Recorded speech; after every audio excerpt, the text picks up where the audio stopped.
चलिए स्टार्ट हो गया, ये न है। हाँ, तो एक क्लास 9 है और आपका सब्जेक्ट क्या है? जीव विज्ञान है।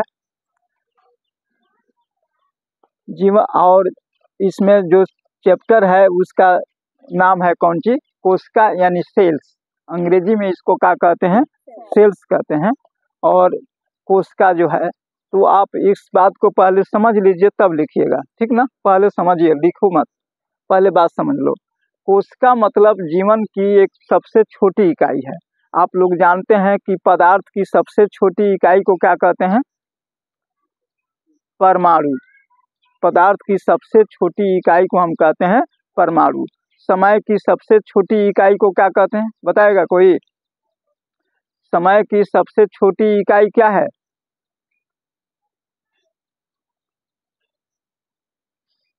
नहीं जानते हो? अरे घड़ी बांधती है कि नहीं? टाइम देखती है कि नहीं? हाँ, तो समय की सबसे छोटी इकाई क्या है? सेकेंड। सबसे छोटी इकाई क्या है? सेकेंड, यानी सेकेंड से कोई छोटा समय नहीं है। सेकेंड से कोई छोटा समय नहीं है। उसी प्रकार जो हम लोग का शरीर जो बना है, तो किससे मिलकर के बना है? तो कोशिका से मिलकर के बना है। बात आ रही है? यानी शरीर की सबसे छोटी इकाई जो हम लोग का बना है क्या है? कोशिका है। बात आ रही है समझ में कि नहीं आ रही है? आ रही है। उतारने के चक्कर में कम पड़ो, हम खुद रोक देंगे वीडियो को, उतार लेना, पहले समझो। तो जीवन की सबसे छोटी इकाई क्या है? कोशिका है। जैसे समय की सबसे छोटी इकाई क्या है? सेकंड है। पदार्थ की सबसे छोटी इकाई क्या क्या है? परमाणु है। उसी प्रकार इस शरीर की जो, किसी भी शरीर की जो रचना हुआ है, उसकी सबसे छोटी इकाई क्या है? कोशिका है। यानी कोशिकाएं मिल करके ही इतना बड़ा हम लोग का शरीर बना हुआ है। बात आ रही है समझ में? उसी कोशिका के बारे में हम लोग को क्या करना है? पढ़ना है। हाँ, तो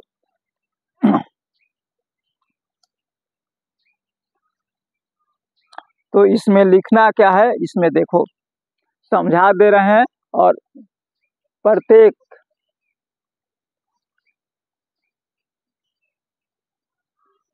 प्रत्येक जीव का शरीर, जीव का शरीर कोशिकाओं से मिल करके बना है।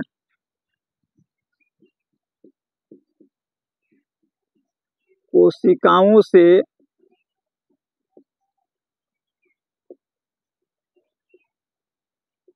मिलकर बना है, ठीक ना? जितना हम लोग का शरीर है किससे मिलकर के बना है? कोशिकाओं से मिलकर के बना है। पर कोशिका किसका बना हुआ है? हाँ,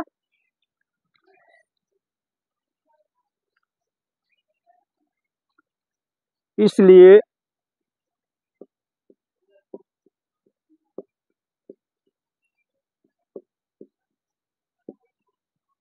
कोशिका को जीवन का आधारभूत, इसलिए कोशिका को जीवन का आधारभूत संरचना, जीवन का आधारभूत संरचना और क्रियात्मक इकाई,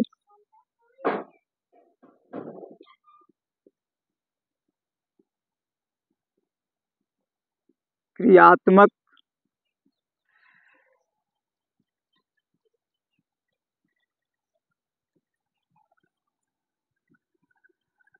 क्रियात्मक इकाई होता है। यानी जीवन की जितना क्रिया विधि है सब किस पर है? कोशिका पर ही है, नहीं? हाँ,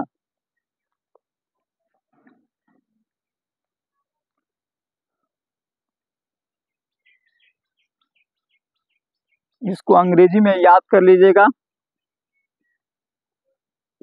basic structure,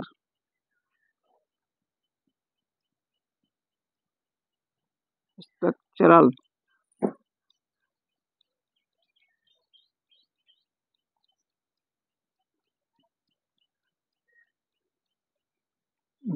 basic structural and functional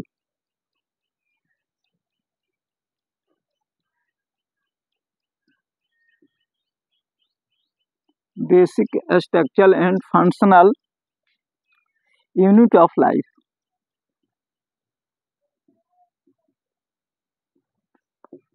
unit of life यानी जीवन की आधारभूत संरचना और क्रियात्मक इकाई क्या है, तो कोशिका है। यानी कोशिका से सारा इतना बड़ा शरीर बना है, चाहे वह एक चींटी का शरीर हो और चाहे एक हाथी का शरीर हो, सब किससे मिलकर के बना है, कोशिका से मिलकर के बना है।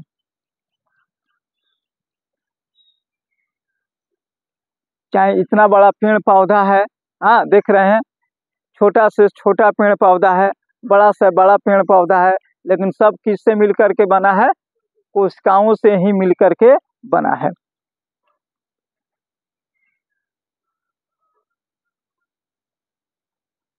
हो गई? उतार रहे तो हाँ, उतार रहे तो बोल देना, हम वीडियो रोक देंगे, ठीक है। अब यहाँ देखो कोशिका कैसे बना हुआ है, नहीं हाँ,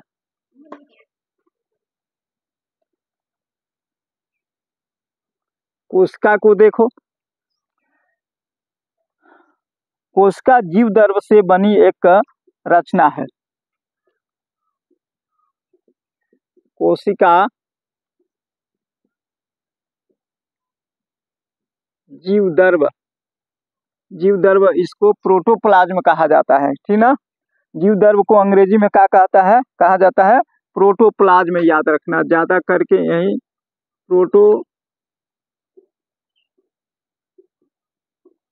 प्रोटोप्लाज्म याद रखना, प्रोटोप्लाज्म। इसको अंग्रेजी में प्रोटोप्लाज्म कहते हैं। यानी कोशिका किस से बना हुआ है, प्रोटोप्लाज्म। एक जीव द्रव है जिसको अंग्रेजी में क्या कहते हैं, प्रोटोप्लाज्म है, हाँ, से बनी प्रोटोप्लाज्म से बना होता है। उसका किससे मिलकर के बना है, जीव द्रव से मिलकर के बना है। बात आ रही समझ में? उसका किससे मिलकर के बना है, जीव द्रव से मिलकर के बना है। यानी जीव द्रव को हम क्या कहते हैं, प्रोटोप्लाज्म कहते हैं। अंग्रेजी में इसको प्रोटोप्लाज्म कहते हैं और ऐसे इसको कहते हैं जीव द्रव। अब जीव द्रव में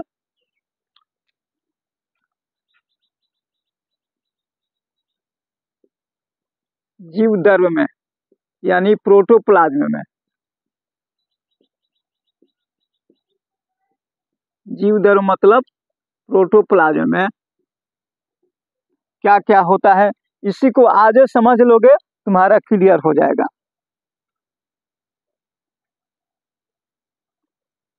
प्रोटोप्लाज्म में विभिन्न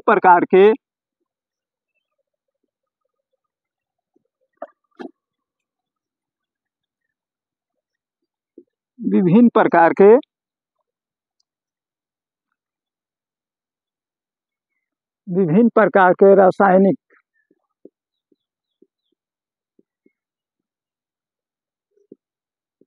तत्व मौजूद होते हैं। विभिन्न प्रकार के रासायनिक तत्व क्या होते हैं, मौजूद होते हैं, जिनमें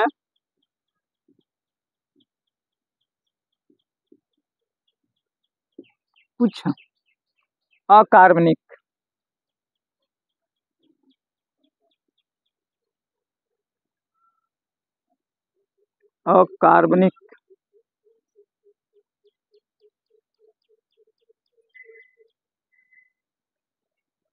अकार्बनिक तथा कुछ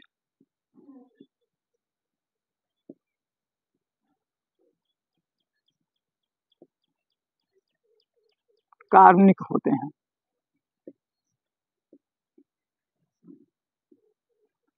विभिन्न प्रकार के तत्व क्या होते हैं, या यौगिक भी हम लोग के शरीर में क्या है, मौजूद है। जैसे आप लोग जानते हैं हड्डी किस चीज का बना हुआ है, दांत किस चीज का बना हुआ है, हाँ, ब्लड में क्या क्या है, हाँ, ऑक्सीजन है, क्या है, कैसे है, तो सब चल करके यह हम लोग के शरीर में अनेक प्रकार के तत्व अर्थात यौगिक भी पाए जाते हैं। जल भी हमारे लोग के शरीर में है कि नहीं है, और जल क्या है, एक यौगिक है।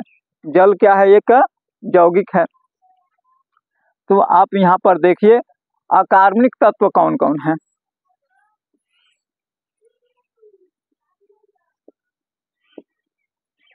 अकार्बनिक में आते हैं कौन कौन,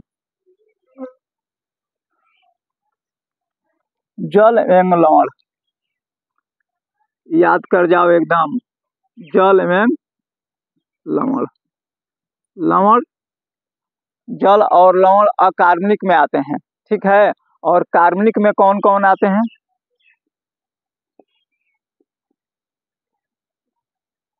कार्बनिक में कौन कौन है, तो प्रोटीन है, प्रोटीन, वसा, प्रोटीन, वसा, कार्बोहाइड्रेट,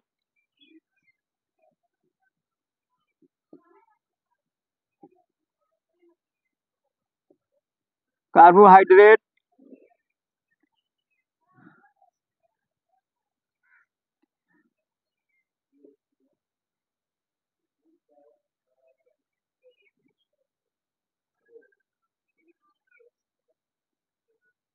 न्यूक्लिक अम्ल आदि होते हैं।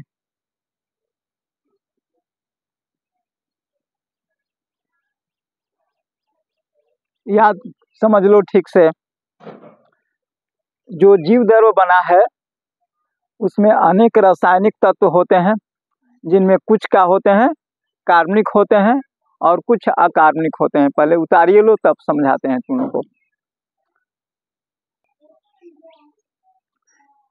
इसके बाद से आपको प्रोटीन, तो प्रोटीन आपने देखा, वसा देखा, वसा मतलब तैलीय पदार्थ आपके शरीर में, चाहे हमारे शरीर में वसा है, यानी जिसको हम कहते हैं भोजपुरी में क्या कहते हैं, चर्बी।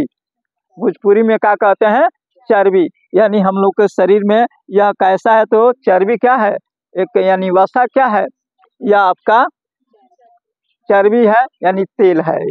क्या है, तेल है, वसा युक्त। हाँ, कार्बोहाइड्रेट, जैसे हम लोग चावल खाते हैं, आलू खाते हैं, सब्जी में खाते हैं कि नहीं, तो क्या मिलता है, कार्बोहाइड्रेट मिलता है। और न्यूक्लियस अम्ल भी हम लोग के शरीर में जो डीएनए वगैरह सब बना है, हाँ, कौन कौन शुगर वगैरह भी हम लोग के शरीर में जो है, हाँ, देख रहे हैं कि नहीं, सब क्या है, इससे मिल करके बना है, आदि अनेक तत्वों से मिल करके। इसके अलावा हम लोग के शरीर में क्या है, कैल्शियम है, हम लोग को हड्डियों किससे मिल करके बना है, कैल्शियम तत्व है, मिल करके बना है।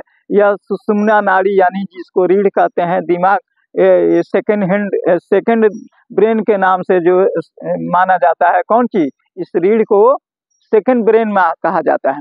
बात आ रही समझ में। इसके बाद ये है, जैसे जैसे आप बायोलॉजी पढ़िएगा विस्तृत रूप से जानिएगा, तो इस तरह से हम लोग कोशिका के बारे में समझें कि कोशिका क्या है। तो कोशिका जीवन की सबसे आधारभूत इकाई है, यानी कोशिका क्या है, हाँ, ऐसी है आपका स्ट्रक्चरल और आपका फंक्शनल आधार है, मतलब जीवन की आधारभूत इकाई है, संरचना। और इसी से माने हम लोग का शरीर क्या है, इतना बड़ा शरीर, चाहे वह छोटा बच्चा का शरीर हो और चाहे एक विशाल व्यक्ति का शरीर हो, सबका किससे मिलकर के बना है, कोशिका से मिलकर के बना है। और कोशिका किससे मिलकर के बना है, तो जीवद्रव्य से मिलकर के बना है। और यह क्या है, प्रोटोप्लाज्म, जिसको अंग्रेजी में कहते हैं। यह प्रोटोप्लाज्म में अनेक प्रकार के कुछ रासायनिक तत्व होते हैं, जिनमें कुछ कार्बनिक होते हैं और कुछ अकार्बनिक होते हैं।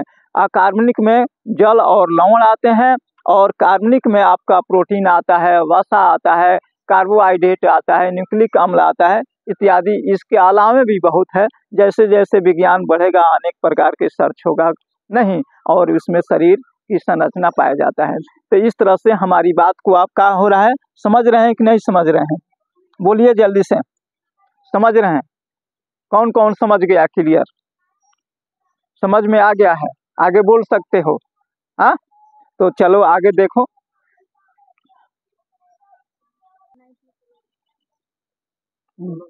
चलिए देखिए, तो जीव द्रव्य की रचना क्या है, तो स्ट्रक्चर ऑफ प्रोटोप्लाज्म, इसको आप देखिए। जीव द्रव्य एक छिद्रयुक्त चयनात्मक पारगम्य झिल्ली होता है। आप पारगम्य झिल्ली के माने समझ रहे हैं कि जो आर पार उसे लड़की आर पार क्या होता है, जीव दर्भ माने कोई आर पार हो जाए उसको हम कहते हैं पारगम्य, अर्ध पारगम्य उसको कहते हैं, ठीक ना, यानी पारगम्य। जैसे प्याज की पतला झिल्ली आपने देखा होगा, देखे हैं एकदम पतला झिल्ली, वह क्या होता है, पारगम्य टाइप का होता है, बिल्कुल उसको हम क्या करते हैं देख सकते हैं। या आँख के डॉक्टर इस पर कई तरह के पर्दा होते हैं आँख में जो बिल्कुल प्याज के छिलका ही जैसे होते हैं, वो जो उसमें तो वह जीव दर्भ जो होता है वह छिद्रयुक्त होता है, यानी उसमें से द्रव अंदर से बाहर बाहर से अंदर जा सकते हैं। अरे बात समझ में, पारगम्य है। पारगम मतलब कौन चीज, पारगम्य माने आर पार होने वाला झिल्ली है। कौन, जीवदर्भ। जीवदर्भ एक छिद्रयुक्त चयनात्मक पर पारगम्य प्लाज्मा झिल्ली होती है, झिल्ली से घिरी होती है और इनके बीच में क्या होता है, केंद्रक होता है। किसके, जीवधर्म में एक बीच में जो होता है उसको हम क्या कहते हैं, केंद्रक कहते हैं। बात आ रही समझ में। तो अर्ध पारगम्य एक ऐसा झिल्ली होती है जो पारगम्य होती है और उसके बीच में क्या होता है, एक केंद्रक होता है। बात आ रही समझ में, सबसे बीच में क्या होता है, एक केंद्रक होता है। क्लियर, कोई दिक्कत आपको, बात आ रही। तो अब तक हम लोग किसके बारे में पढ़े, जीवदर्भ के बारे में पढ़े, यानी कोशिका जिस चीज से बना हुआ है, जीवदर्भ से मिल करके बना है, उसके बारे में हम लोग पढ़ रहे हैं। अब चलिए, कोशिका में विभिन्नता पाया जाता है, यानी कोशिका सब एक समान नहीं होता है। बात आ रही समझ में। कुछ कोशिका का आकार सबसे बड़ा होता है, कुछ कोशिका का आकार सबसे छोटा होता है। हम लोग के शरीर में जो कोशिकाओं का आकार है एक समान नहीं है। बात आ रही समझ में। और जीव के शरीर के आधार पर भी कोशिका का संरचना डिपेंड करता है, सबका कोशिका एक समान नहीं होता है। जैसे एक चूहा को लीजिए, एक हाथी के लीजिए, तो इसका शरीर किसका बड़ा है, हाथी का। तो जाहिर सी बात है कि कोशिका का जो आकार होगा हाथी वाला, वह चूहा के आकार से, चूहा के कोशिका से बड़ा होगा नहीं, हालांकि वो भी कोशिका से ही मिलकर के बना है, हाथी भी और चूहा भी, लेकिन उसके कोशिका का आकार छोटा पाया जाएगा और इसके कोशिका का आकार बड़ा पाया जाएगा। बात आ रही समझ में।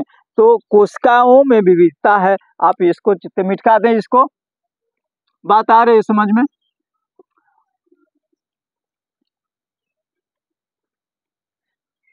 कोशिकाओं में विविधता है, किताब नहीं है आपके पास कोई दिक्कत नहीं है, ठीक है, लेकिन ये आपका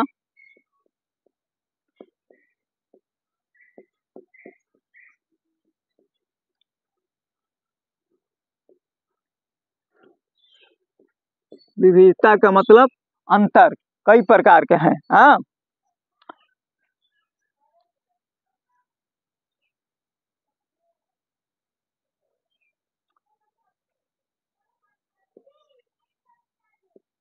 जीवों के कोशिकाओं के रूप, जीवों के कोशिकाओं के रूप, कोशिकाओं के रूप, आकार और संख्या में, आकार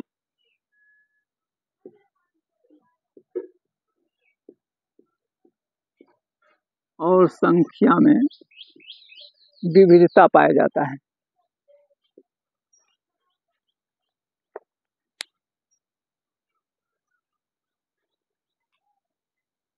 यहाँ पर आप देखिए, कोशिका में क्या है, विविधता है नहीं, कोशिका में तो जीवों के कोशिकाओं के रूप, आकार और संख्या में क्या होता है, विविधता पाया जाता है।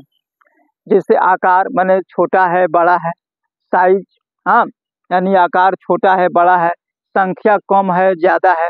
जैसे आप देखिए, एक छोटा बच्चा है 6 वर्ष का या 6 महीना का, और एक बड़ा बूढ़ा है 60 वर्ष का, किसमें कोशिका ज़्यादा होगा, बड़ा में। हाँ, तो शरीर के आकार के अनुसार चूहा है, हाथी है तो जाहिर सी बात है कि चूहा की संख्या, कोशिकाओं की जो संख्या होगा कम होगा और हाथी में ज़्यादा होगा। इसके बाद आपका अलग अलग आकार का होता है, सबका अलग अलग आकार होता है। जैसे हम लोग का नाक का कोशिका है और हाथ का कोशिका है, हड्डी का कोशिका है, सबका आकार अलग अलग होगा। कान का कोशिका अलग होगा, हाथ का कोशिका अलग होगा, आँख का कोशिका अलग होगा, पैर का कोशिका और हाथ का कोशिका कुछ मिलजुल सकता है, क्योंकि हाथ का आकार और पैर का आकार सेम है। हाँ, किडनी का आकार अलग होगा कोशिका का, हाँ, लीवर का अलग होगा, नहीं होगा। तो हर कोशिकाओं का जो होता है, जैसे आप हथेली है देख रहे हैं ना, हथेली एक ऐसा चीज़ है कि इसमें बहुत चीज छुपा रहता है, नहीं इसमें आप इसका जो कोशिका क्या है अलग है, इसका कोशिका अलग है। तो हर चीज़ का कोशिकाओं का आकार संख्या का होता है अलग अलग होता है। तो कोशिकाओं कम से कम 1 माइक्रोमीटर का होता है, जिसे हम माने सबसे छोटा जो कोशिका होता है 0.1 माइक्रोमीटर का होता है, जिसको हम कहते हैं, इसको याद कर लीजिएगा, देख रहे हैं ना, इसको अंडरलाइन कर देते हैं, यानी इसको सर्किल में कर लेते हैं। सबसे जो छोटी कोशिका है उसको हम, जिसकी लंबाई कितना है तो 0.1 माइक्रोमीटर का होता है, जिसे काम कहते हैं प्लूरोन्यूमोनिया कहा जाता है। याद रखिएगा, सबसे जो छोटी कोशिका है वह कितना है तो 0.1 माइक्रोमीटर का है। हाँ, 1 माइक्रोमीटर का है, जिसको हम क्या कहते हैं प्लूरोनोमिया कहा जाता है। याद रहेगा ना? हाँ, पूछने पर बताओगे ना। सबसे छोटी कोशिका है जिसकी लंबाई कितना है 0.1 माइक्रोमीटर। हाँ, 1 माइक्रोमीटर कितना होता है आपको फिजिक्स में पढ़ाया गया है। हाँ, अधिकतम कितना है तो 170 × 135 मिलीमीटर का होता है, यानी जैसे शुतुरमुर्ग का अंडा, शुतुरमुर्ग एक चिड़िया है, हाँ, उसका अंडा आपका जो कोशिका है सबसे बड़ा होता है, और वह 1 माइक्रोमीटर से लेकर के 10 माइक्रोमीटर व्यास का होता है। अब इसी को माइक्रोमीटर कहते हैं, इस तरह जो लिखा है उसी को माइक्रोमीटर कहते हैं। इसका नाम है म्यू, इसको क्या कहते हैं म्यू। बात आ रही समझ में? तो इस तरह से आप कहीं कहीं लिखा रहेगा, इसको क्या कहते हैं म्यू कहते हैं। क्या कहते हैं इसको म्यू कहते हैं। इसको क्या कहते हैं न्यू कहते हैं। बात आ रही समझ में? इसको क्या कहते हैं ईटा कहते हैं। इसको क्या कहते हैं थीटा कहते हैं। हाँ, इसको क्या कहते हैं अल्फा कहते हैं। इसको क्या कहते हैं बीटा कहते हैं। इसको क्या कहते हैं गामा कहते हैं। तो ये सारी चीज़ें आपका कभी कभी देखने को मिलता है, लेकिन बायोलॉजी में कम मिलता है, आपको फिजिक्स में केमिस्ट्री में ज़्यादा देखने को मिलेगा, ठीक ना। तो इसको हम क्या कहते हैं म्यू कहते हैं, यानी 1 माइक्रोमीटर बराबर 10⁻⁻⁶ होता है मीटर। यानी 1 मीटर में लगभग 1 लाख बांट दो। 1 मीटर कोई कपड़ा है और उसमें 1 लाख टुकड़ा कर दो, वो आएगा 1 माइक्रोमीटर के लगभग बराबर। बात आ रही समझ में? तो इस तरह से शुतुरमुर्ग का अंडा का जो कोशिका है वह सबसे लगभग मान के चलो कि वह 1 माइक्रोमीटर से लेकर के 10 माइक्रोमीटर का होता है। इसके बाद हम लोग को शरीर में जो कोशिकाएं हैं, जो तंत्रिका नर्वस सिस्टम का जो कोशिका होता है वो सबसे बड़ा होता है, जो कल आप लोग पढ़िएगा और आपके किताब से हम दिखा देंगे। समय से आइए, आप लोग लेट से आए हैं, हाँ, तो समय अपना पकड़ करके चलिए। 7 बजे